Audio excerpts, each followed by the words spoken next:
Retira meus medos, toda timidez, toda prepotência. Ensina-me a lutar como os 300, mesmo eu sendo pequeno. Pequeno que ora, pequeno que adora, que se humilha, não busca glória, não larga a espada, vigia, confia em todas as horas. Em ti sou mais que vencedor, mas a glória é tua, totalmente tua, não mais de ninguém, pra sempre, amém. A glória é tua, totalmente tua, não mais de ninguém, pra sempre, amém. Oh, oh, oh,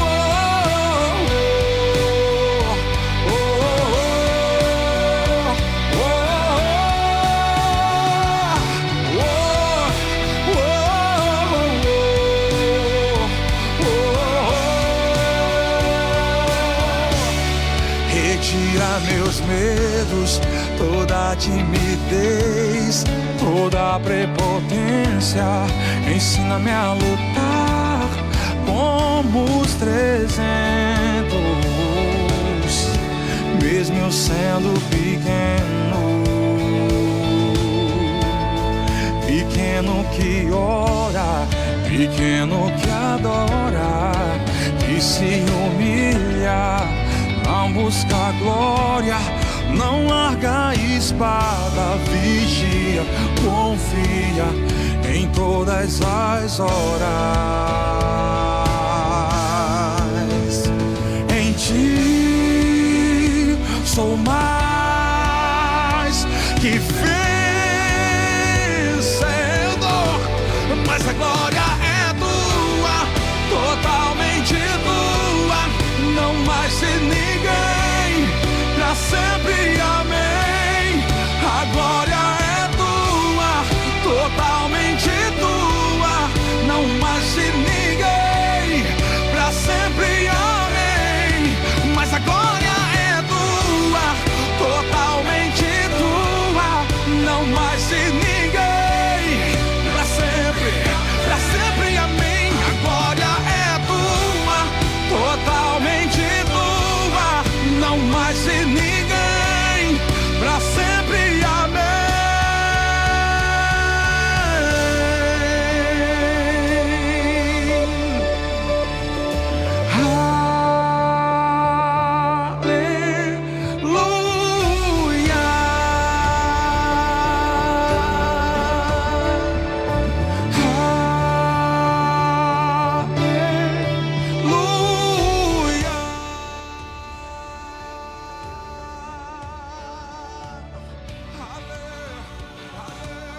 Eu saúdo a todos com a paz do Senhor e estamos começando a nossa live da EBD.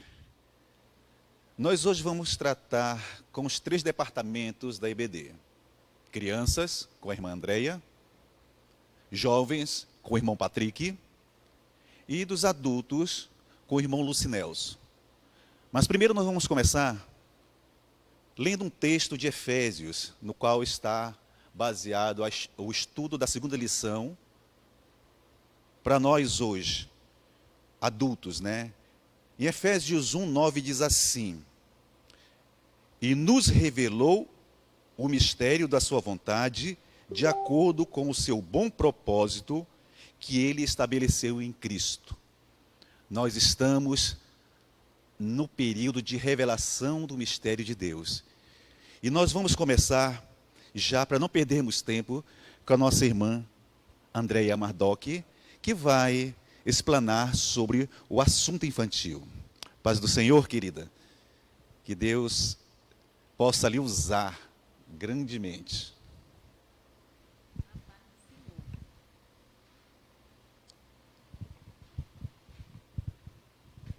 A paz do Senhor Jesus.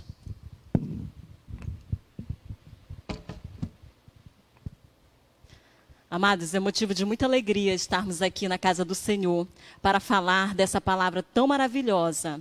E hoje estamos aqui com muita saudade de cada uma de vocês, crianças, mas eu espero que vocês possam estar neste momento nos assistindo, participando da Escola Bíblica Dominical, que é a melhor escola do mundo. Não tem período de férias, mas neste momento não podemos estar presentes, juntinhos. Mas estamos aqui para trazer uma história que fala da palavra do Senhor Jesus. Amém? Olha só, estou vestida toda especial para contar essa história para cada um de vocês. Vamos falar um pouquinho. Quando você fica dodói, o que é que acontece? O papai e a mamãe ficam muito preocupados. Mas também lá em casa, geralmente, nós temos o quê? Uma farmacinha, uma caixa com muitos medicamentos. Medicamentos que vocês podem utilizar quando tem febre, quando tem gripe, quando tem uma virose, enfim.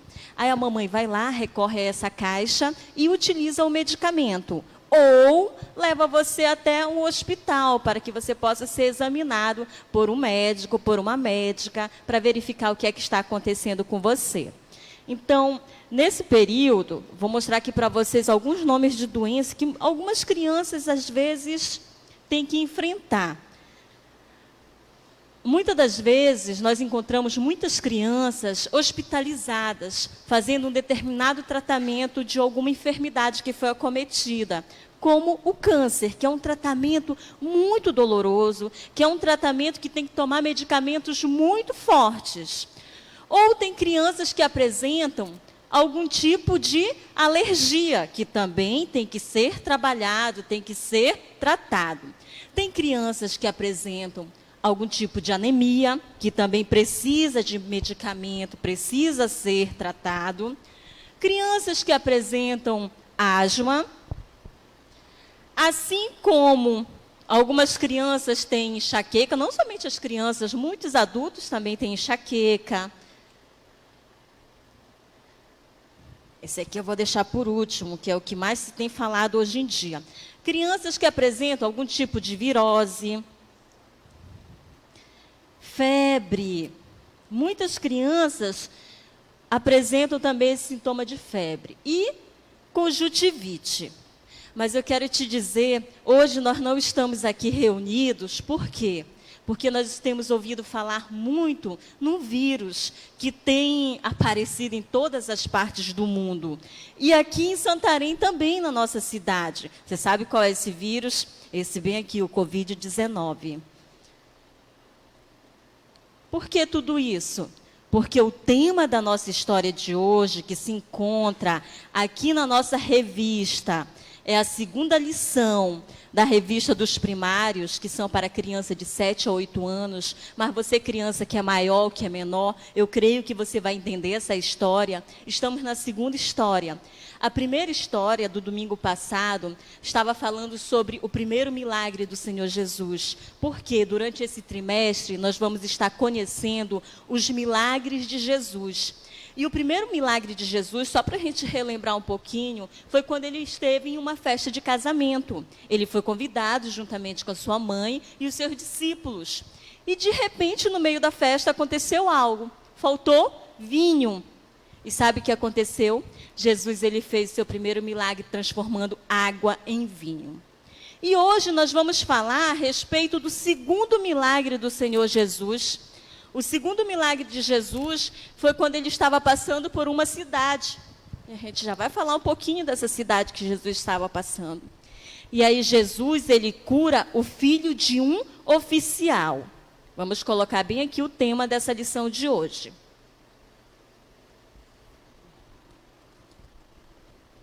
Jesus, ele curou o filho de um oficial. Que oficial era esse? Do primeiro milagre de Jesus, muitas pessoas saíram comentando. E aí esse oficial, ele ficou sabendo que Jesus ele havia feito um milagre numa festa de casamento. E de repente, o filho desse oficial, ele estava muito doente. Estava lá na sua casa com muita febre. Vamos ver se dá para acompanhar aí. Vou tirar a caixinha para ficar melhor a visualização. Ele estava com muita febre. E ele estava prestes a morrer. E esse oficial, como o papai e a mamãe ficam assim muito preocupados quando você está doente, esse oficial ficou muito preocupado. E ele fez algo. Ele sabia que Jesus ia passar ali pela sua cidade. E ele saiu ao encontro de Jesus. Sabe para quê? Porque ele acreditava que Jesus podia curar o seu filho. Ele queria que Jesus curasse seu filho. E quando ele foi bem próximo de uma multidão que seguia Jesus, porque por onde Jesus passava, sempre uma multidão seguia. Sabe, porque eles gostavam e queriam aprender muito com o Senhor Jesus. E esse oficial não se preocupou com a multidão. Ele queria chegar próximo de Jesus. Olha aqui o oficial se aproximando de Jesus. E ele conseguiu ultrapassar toda a multidão. E chegando próximo a Jesus, ele falou que o seu filho estava muito doente e que era para Jesus ir até a casa dele para curar o seu filho antes que ele morresse. Mas Jesus olhou para ele e falou assim: não, se eu não fizer nada aqui, as pessoas podem não acreditar que eu faço milagres, porque na palavra do Senhor, que se encontra essa história de hoje, aí você pode abrir a sua Bíblia, você pode pedir ajuda do papai, da mamãe, de um adulto, se você não conseguir abrir sozinho, e abrir essa leitura que se encontra no livro de João, no capítulo 4, dos versículos 43 até o 54. E aqui está contando essa história que a gente está ilustrando aqui, que fala a cura do filho de um oficial. Depois você pode fazer essa leitura aí com bastante tranquilidade, tá? Então, o oficial foi até Jesus porque ele teve fé, ele acreditou, ele sabia que Jesus poderia fazer isso e o seu filho precisava. E aquele oficial insistiu para que Jesus fosse até a sua casa, mas Jesus falou que era para ele esperar. Jesus falou que não era para ele se preocupar, que o filho dele ia estar bem. Sabe por quê? Naquele momento, Jesus visitou também aquela criança que era filho daquele oficial. Mas como ele estava junto do oficial? Vamos lembrar que Jesus, ele é o quê? Ele é onipotente, ele é onipresente, mas ele também é onisciente. Então, ele é onipresente, ele está em todos os lugares ao mesmo tempo. E naquele momento em que o pai pedia para que Jesus curasse seu filho, Jesus curou aquela criança. E aí, de repente, quando o pai entendeu que Jesus havia curado seu filho, ele acreditou que o seu filho seria curado. Aí sabe o que aconteceu? O pai voltou, já a caminho de casa. E olha uma coisa maravilhosa que aconteceu naquele momento em que Jesus falou que o seu filho seria curado, o seu filho parou de ter febre, o seu filho começou a ficar bem, porque Jesus havia feito o seu segundo milagre naquele momento. Glória a Deus. E aí os servos desse oficial, que era uma autoridade nessa cidade, vieram ao encontro do oficial, sabe para quê? Para lhe dar a boa notícia. Não se preocupe mais, o seu filho já está bom. Mas aquele oficial ficou lembrando da palavra de Jesus. E ele perguntou para os seus servos: mas que horas aconteceu isso? Que horas ele realmente começou a apresentar melhoras? Aí eles disseram que era pela hora 7ª. E nessa hora 7ª era exatamente a hora em que este oficial estava falando com Jesus. E Jesus falou para este oficial que o seu filho ficaria curado. Glória a Deus. Então, amados, o que eu quero te dizer? Se você estiver passando por alguma dessas enfermidades, creia no Senhor Jesus, tenha fé no nosso Deus. Sabe por quê? Lá no livro de Salmos, no capítulo 103, versículo 3, nos diz assim: o Senhor cura todas as minhas doenças. Creia nesta palavra, que o Senhor ele pode te curar sim. Se você está com febre, creia que o Senhor pode repreender esta febre, passar a sua mão curadora sobre ti. Se você está com asma, tem alergia, tem algum problema de saúde, creia, tenha fé, assim como esse oficial. Ele teve fé no Senhor Jesus, você pode ter fé, acreditar que Jesus, ele é o médico dos médicos, que Jesus, ele pode te dar a tua cura, amém? Mas tem mais um pouquinho. Vamos voltar para a nossa maletinha. Aqui na nossa maletinha, na nossa farmacinha, além dos medicamentos que servem para febre, que servem para uma virose, para uma gripe, um resfriado, temos o termômetro, que muitos pais utilizam para verificar se seu filho ou sua filha está com febre. Temos o aparelho de pressão, que são utilizados muitos, principalmente pelas pessoas que têm um pouquinho mais de idade, para verificar se sua pressão está normal ou não. Mas também nós temos alguns medicamentos que são utilizados por aquelas pessoas que já conhecem a palavra do Senhor Jesus, que já conhecem o poder do Senhor Jesus. Então, eu quero te receitar, te prescrever alguns medicamentos nesta manhã.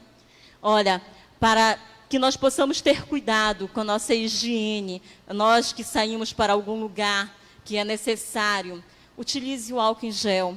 Todos os dias, assim que você sair, assim que você entrar, você pode utilizar esse álcool em gel para fazer a higienização das suas mãos. Mas tem alguns outros medicamentos que nós vamos utilizar com a nossa bula da Bíblia Sagrada. Sabe quais são esses medicamentos? O medicamento que esse oficial que procurou Jesus, ele era uma autoridade na sua cidade, mas ele usou desse medicamento aqui, que fala, sabe o quê? Sobre a humildade. Ele foi humilde para reconhecer que Jesus, ele tinha todo o poder nos céus e na terra. Ele foi humilde para ir atrás de Jesus, porque Jesus podia curar o seu filho. E lá no livro de Provérbios, capítulo 22, versículo 4, diz assim: o galardão da humildade e o temor do Senhor são riquezas e honra e vida. Glória a Deus. Então, esse medicamento você pode utilizar todos os momentos que houverem necessidade. Não tem restrição no seu uso, pode ser usado diariamente. Somente esse? Não. Você pode usar também todos os dias esse outro medicamento que se chama confiança. A sua confiança tem que ser no Senhor Jesus. Porque lá no livro de Salmos, no capítulo 9, no versículo 10, nos fala algo maravilhoso sobre a confiança. Que os que conhecem o teu nome confiam em ti. Pois tu, Senhor, jamais abandona os que te buscam. Então, busque o Senhor todos os momentos da sua vida e creia que o Senhor está atento para ouvir a tua oração, para ouvir o teu clamor, mas para ouvir também o teu louvor e a tua adoração. Amém? Então, use também desse medicamento. Use também desse medicamento. Esse medicamento você tem que usar todos os dias. Tá? Ele se chama o medicamento da oração. Inclusive, o próprio Jesus, ele deixou uma oração para cada um de nós, que nos fala a respeito do Pai Nosso. Lembra? Pai Nosso que estás no céu, santificado seja o teu santo nome. Assim como o último medicamento que fala sobre a fé.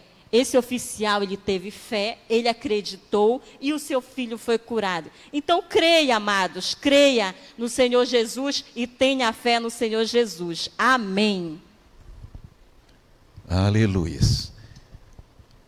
Eu sei que nós estamos com um pequeno probleminha, né, de não podermos estarmos reunidos nos templos, né, como nós temos o costume. Mas isso é passageiro, a Bíblia diz que há tempo para tudo. Então esse tempo é tempo de nós estarmos em casa, é tempo de nós nos obedecermos às nossas autoridades.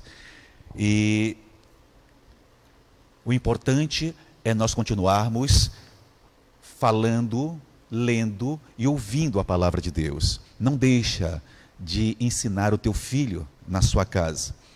Mas prosseguindo, agora nós vamos para a segunda parte da nossa EBD. Olha, se você ainda não viu, olha aqui a nossa camisa. Ah, tá vendo? Essa camisa aqui é a camisa da EBD 2020. Se você não tem a sua, está na hora de você começar a encomendar, porque nós queremos, dia 7 de setembro, estarmos como um exército do Senhor, com esta bendita camisa. Agora nós vamos chamar o nosso irmão, né, a irmã Andréia, ela é aqui do Templo Central, professora aqui no Templo Central, e agora o irmão Patrick, vem cá, querido, ele é lá da congregação Boas Novas, e ele vai falar para a gente, né, sobre o assunto dos jovens. Que Deus possa te usar, meu querido, em nome de Jesus. Amém, glória a Deus, a paz do Senhor a todos, amém? Bom dia, né?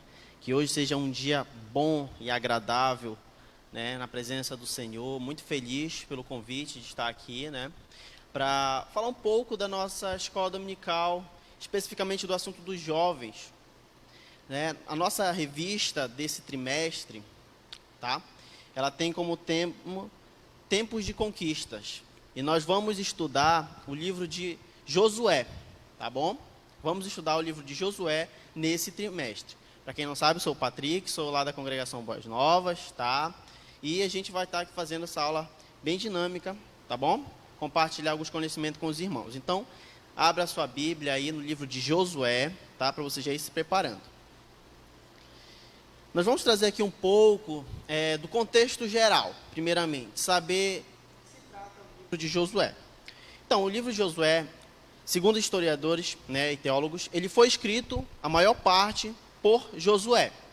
E o final dele que pode ter sido escrito por um outro escriba, né, uma vez que o final narra o seu falecimento, e uma vez falecido ele não poderia escrever. Então, a maior parte foi escrita por Josué, e o final apenas foi escrito por outra pessoa. E o livro ele conta sobre alguns pontos interessantes, né, da caminhada do povo hebreu. Por quê? Olha só o que tinha acontecido.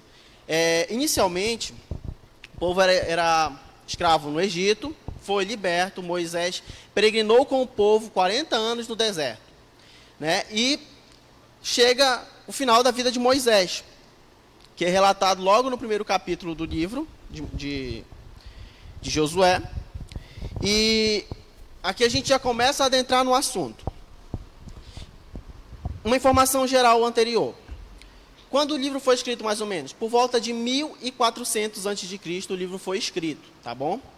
E era uma época de grande desenvolvimento, de muitas culturas já no mundo, tá? E o povo judeu também estava em desenvolvimento. Então, essas são as informações gerais para você já ir se contextualizando acerca do que estava acontecendo naquela época. E aí, começa o livro de Josué com as seguintes informações, que Moisés, ele vem a falecer, né? Deus fala para ele, mostra a terra prometida e diz, para lá você não entrará, né? Mas o povo irá. E aí Moisés chama um homem, né? Um homem que passou muito tempo com ele, aprendendo a ser líder e a ser chefe, tá? A gente vai fazer essa diferença entre liderança e chefia depois. E Josué era um homem que aprendeu com Moisés a guiar o povo. E aí Moisés chama ele, passa a responsabilidade, e depois Deus vem e fala com Josué, né? E olha só o que nosso texto traz aqui na revista, no segundo título, né? Que fala sobre o chamado de um líder. Tudo bem? O texto do dia se encontra em Josué, capítulo 1, versículo 9, que diz assim: não te mandei eu? Esforça-te e tem bom ânimo, não pasmes nem te espantes, porque o Senhor teu Deus é contigo por onde quer que andares. Então, Deus, ao chamar alguém para exercer a liderança sobre o seu povo, ele garante sabedoria e graça para fazer a obra. Então, Josué, imagina que Josué estava ali acompanhando Moisés, né, todo aquele tempo, e aí Moisés vem a falecer, e aí Deus chama ele para ir na frente do povo, para ser a liderança. E Josué se dispõe a Deus, diz, eis-me aqui. E Deus começa a prepará-lo para fazer a obra. E aí a gente começa a aprender algumas coisas sobre a vida de Josué. Então, o Senhor diz, levanta, lá no capítulo 1, versículo 2, diz assim, o Senhor fala com Josué e diz assim, Levanta-te, pois, agora. Então, um dos grandes segredos das pessoas que caminham com Deus é conhecer o tempo ideal. Perceba que, quando você lê a história, né, o Pentateuco e também o livro de Josué, você vai perceber que em nenhum momento Josué tenta passar na frente, tomar posse do cargo de liderança. Não, ele espera o tempo certo para ser chamado para fazer a obra.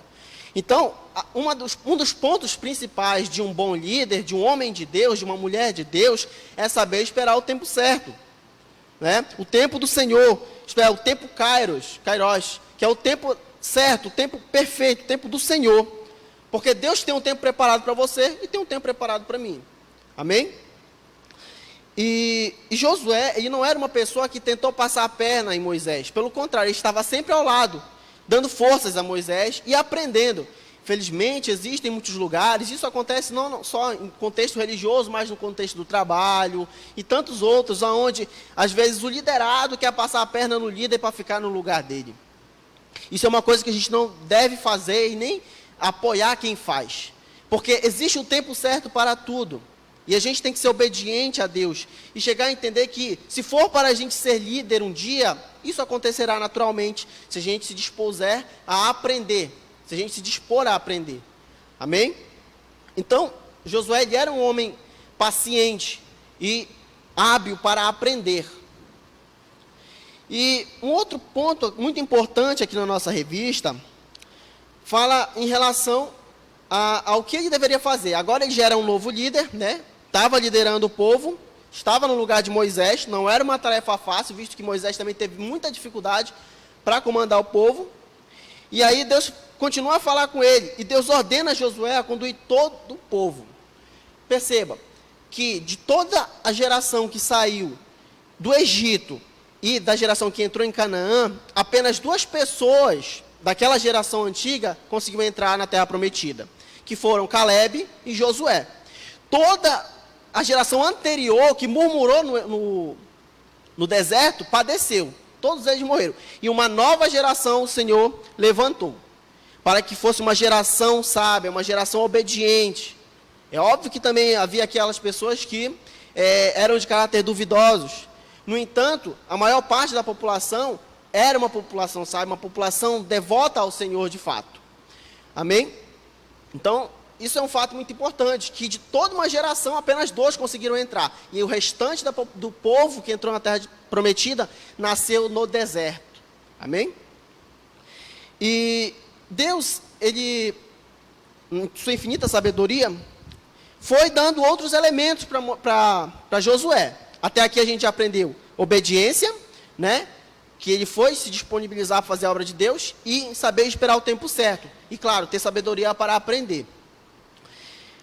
E aí, Deus fala com Josué e fala o seguinte, o segundo ponto aqui, que é muito importante. Ele diz assim, que Josué não poderia esquecer do legado de Moisés. E que ele deveria honrá-lo, mostrando ao povo o que Moisés havia feito por toda aquela geração. Olha só, a gente tem que ser, o Senhor, olha só o que esse texto fala. O Senhor recomendou que o legado de Moisés não fosse esquecido. E aí o apóstolo Paulo, ele fala em 1 Coríntios capítulo 3, versículo 7, ele diz assim, que nem o que planta, nem o que colhe são nada, mas Deus que dá o crescimento. Então, se você um dia evangelizou, levou uma palavra para alguém, você está fazendo a obra do Senhor, mas essa glória não é tua. Se a pessoa cresce, desenvolve e se torna uma bênção, isso é obra do Senhor.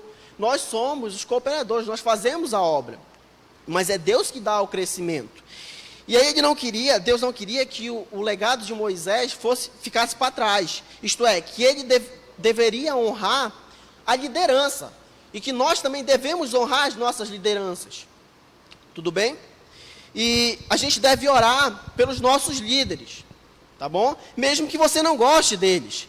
Uma coisa que a gente tem que fazer é se disponibilizar para fazer a obra de Deus orando, intercedendo. Porque aquilo que você vê que não está certo, então ore para que Deus conserte. Amém? Ao invés de ficar criticando.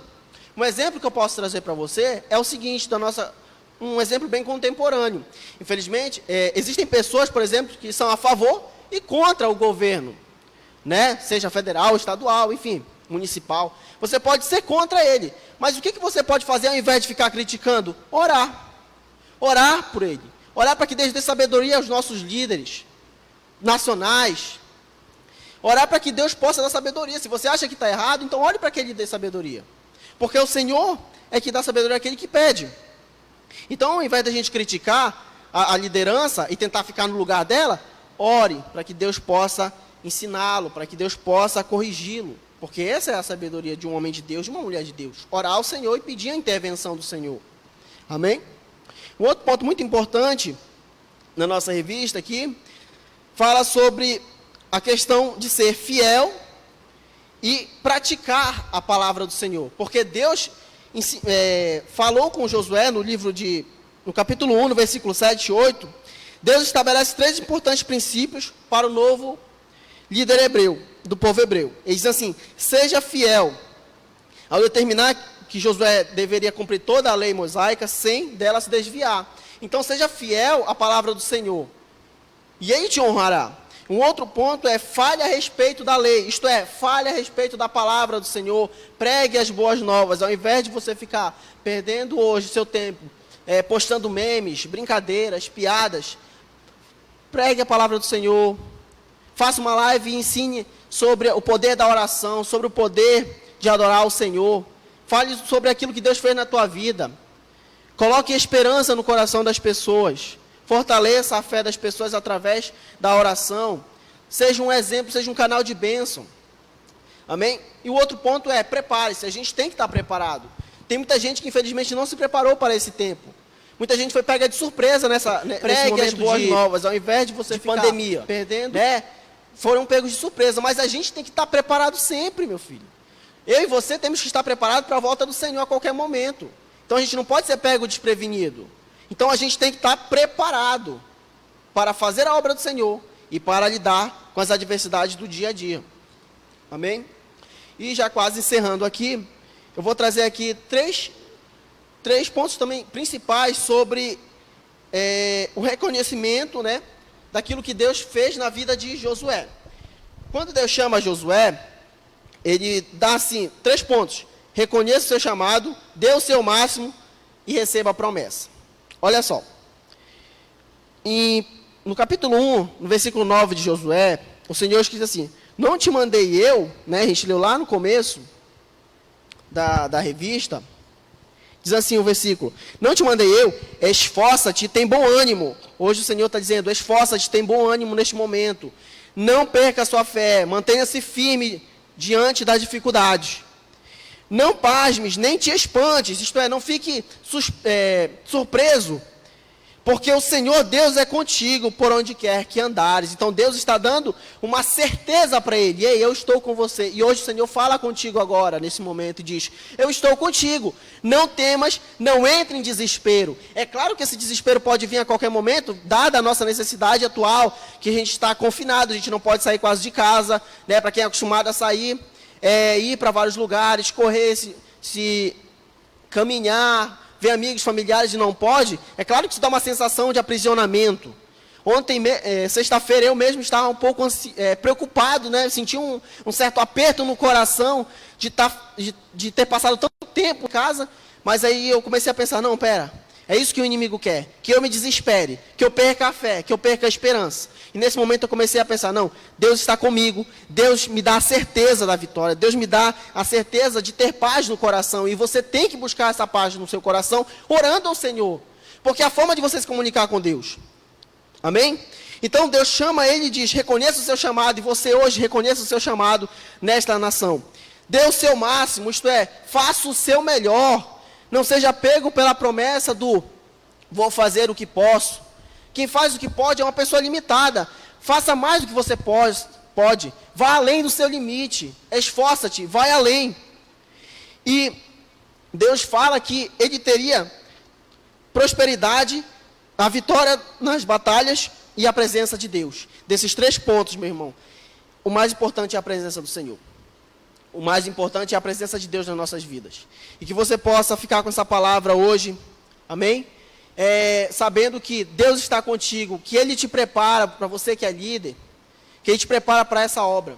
tenha fé e acalme o teu coração. Busque refrigério para a sua alma no Senhor.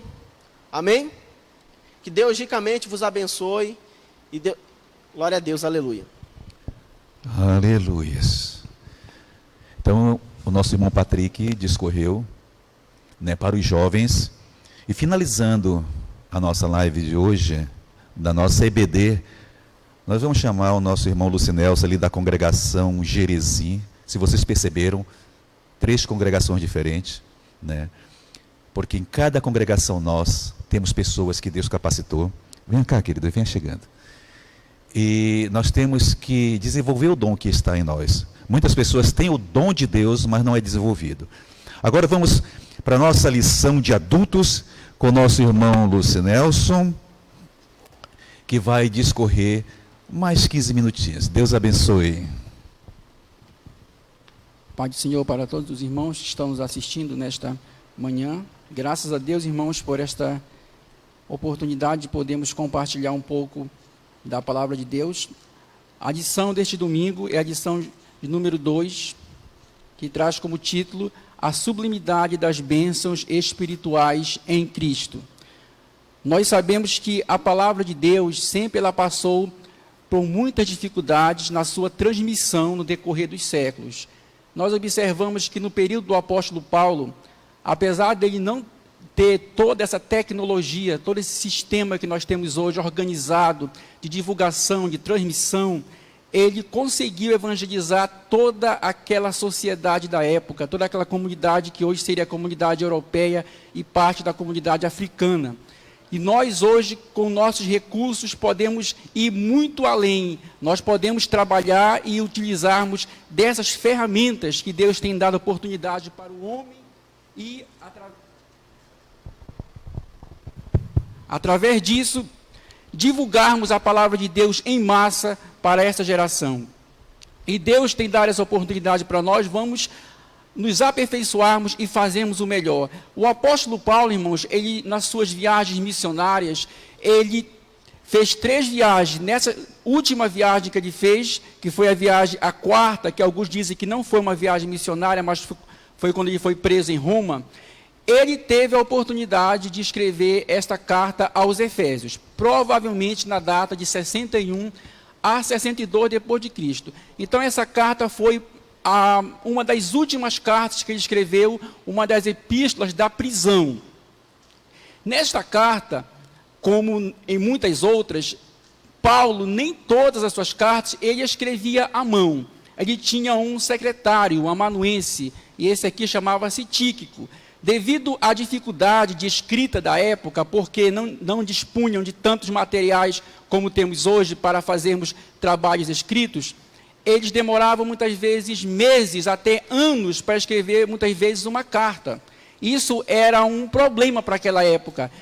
Nós já compreendemos aqui a disposição que os primeiros cristãos tinham em fazer a obra de Deus. Eles não olhavam a dificuldade, o problema, não olhavam a situação do momento, mas eles estavam dispostos a fazer esse trabalho de qualquer jeito, de conformidade com a orientação do Espírito Santo.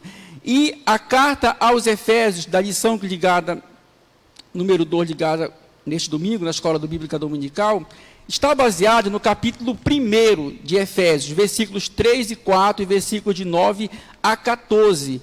E o apóstolo Paulo começa fazendo uma doxologia. Essa palavra doxologia que vemos na lição, era de origem grega, que significa um louvor à glória de Deus. Era muito comum nos textos antigos, nas cartas, nas epístolas, eles começarem fazendo algum tipo de exaltação a alguma divindade. O apóstolo Paulo, aqui, ele fez uma exaltação não a uma divindade qualquer da época, mas a uma divindade superior a todas as coisas que foi Deus, o Deus Todo-Poderoso.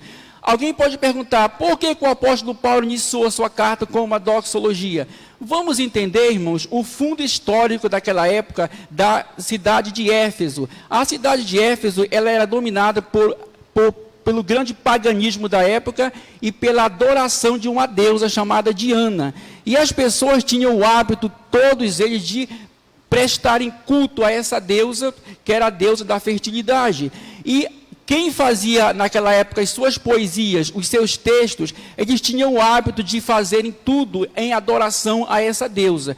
Quando o apóstolo Paulo escreveu a sua carta aos Efésios, ele estava fazendo uma contracrítica a essas cartas, a essas poesias que eram feitas na época, ali na cidade de Éfeso. Ele estava mostrando, assim como vocês também fazem essas suas poesias, esses seus trabalhos literários em louvor a uma deusa que não é verdadeira, eu faço um trabalho aqui para Deus, em louvor a um Deus que está acima de todas as coisas. Se vocês lerem o capítulo 19 de Atos, vocês vão ver a grande problemática que se deu na época em Éfeso, devido ao apóstolo Paulo começar a evangelizar os cristãos ali. Ele passou muitos anos naquela cidade evangelizando, e os mercadores começaram a ficar aborrecidos com Paulo, porque as suas vendas estavam perdendo crédito.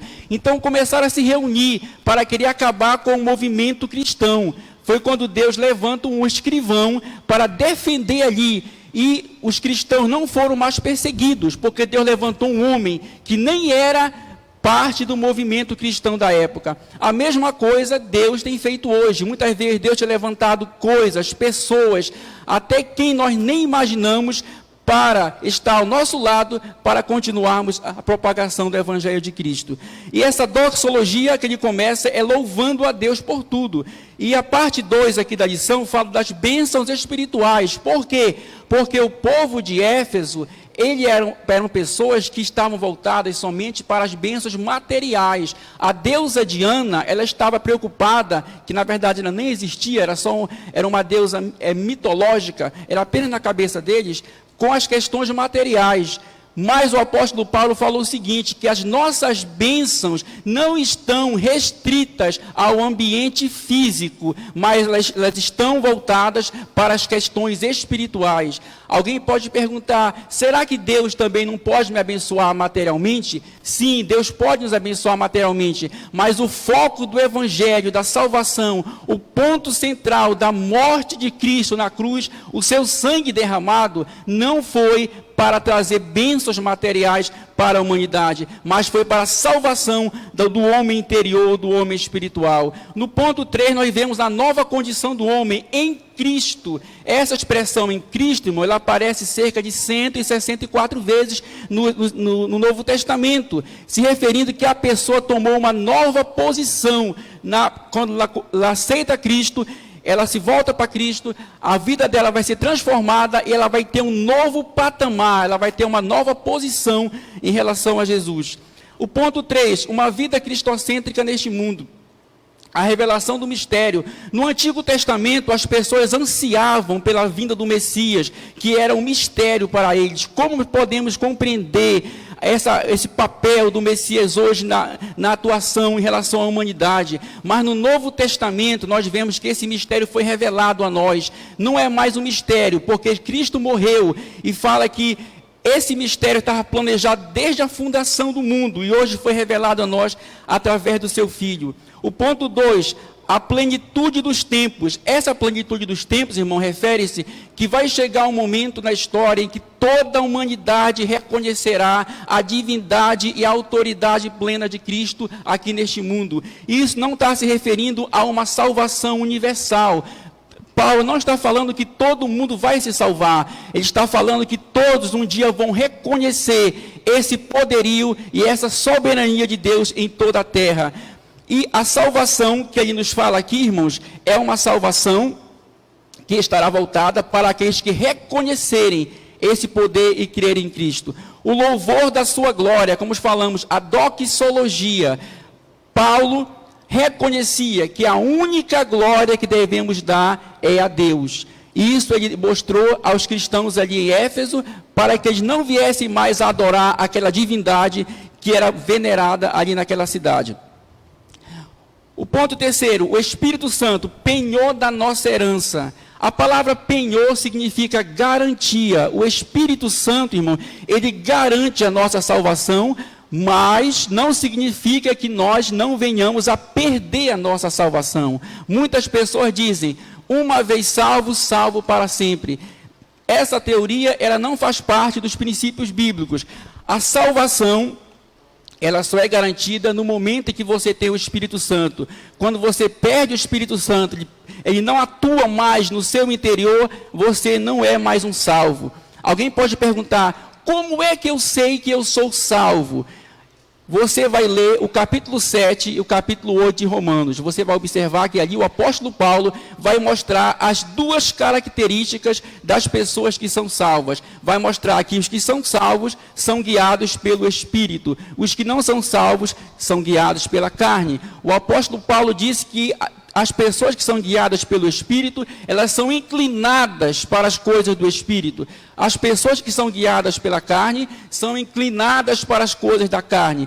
Se a sua inclinação está nas coisas espirituais, está nas coisas eternas, está nas coisas de Deus, saiba que você é uma pessoa salva. Se a sua inclinação principal está nas coisas materiais, saiba que você ainda não é uma pessoa salva. Paulo deixou isso muito claro nos capítulos 7 e 8 da carta aos Romanos.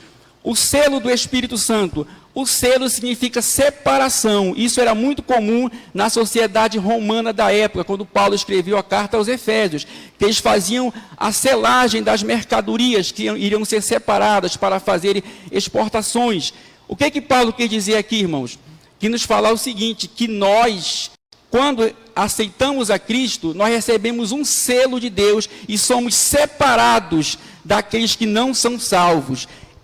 Isso é um privilégio muito grande para nós, sabemos que Deus nos faz isso por nós. O penhor da nossa herança, a garantia da nossa herança, nós, irmãos, recebemos de Deus uma herança e somos também essa herança.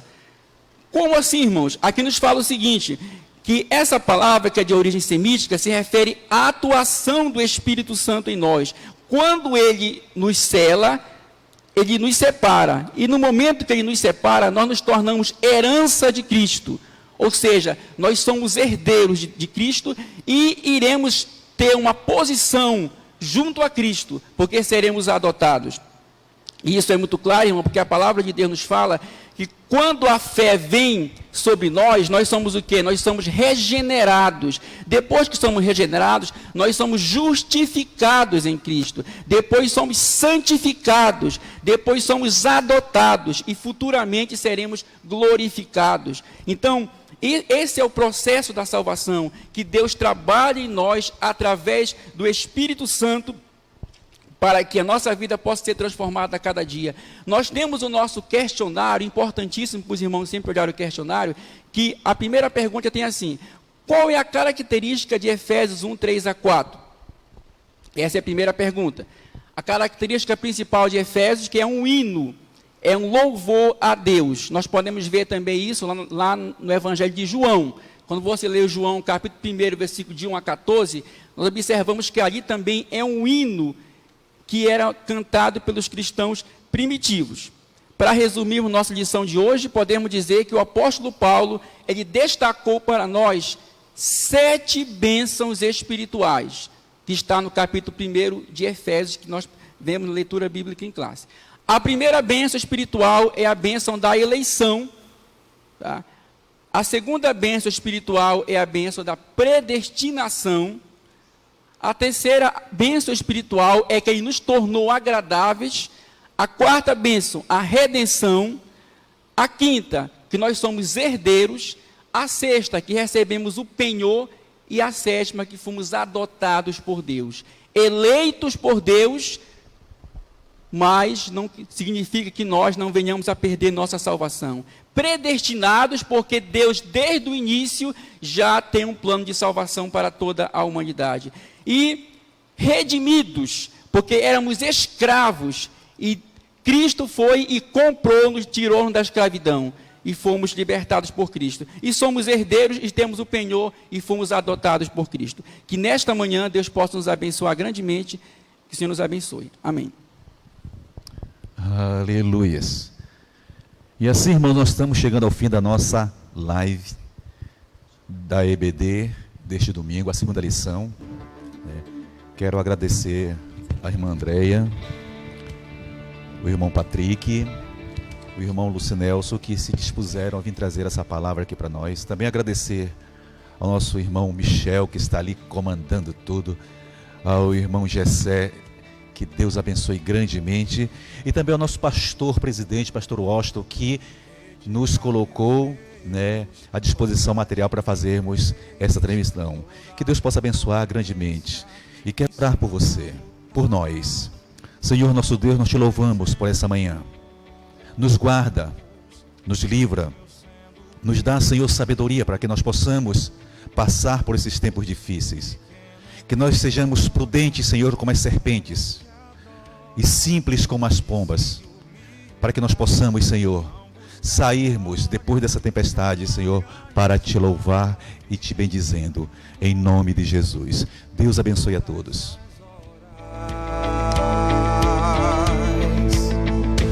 Em ti sou mais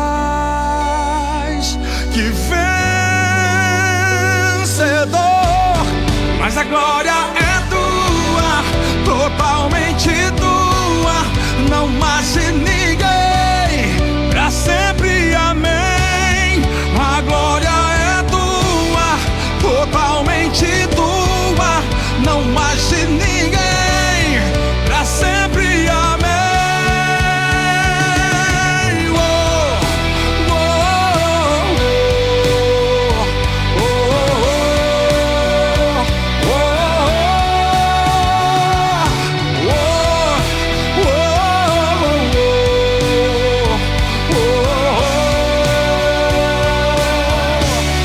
Retira meus medos, toda timidez, toda prepotência.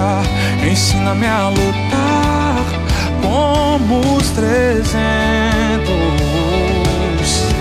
mesmo eu sendo pequeno. Pequeno que ora, pequeno que adora, que se humilha, não busca glória, não larga a espada, vigia, confia em todas as horas.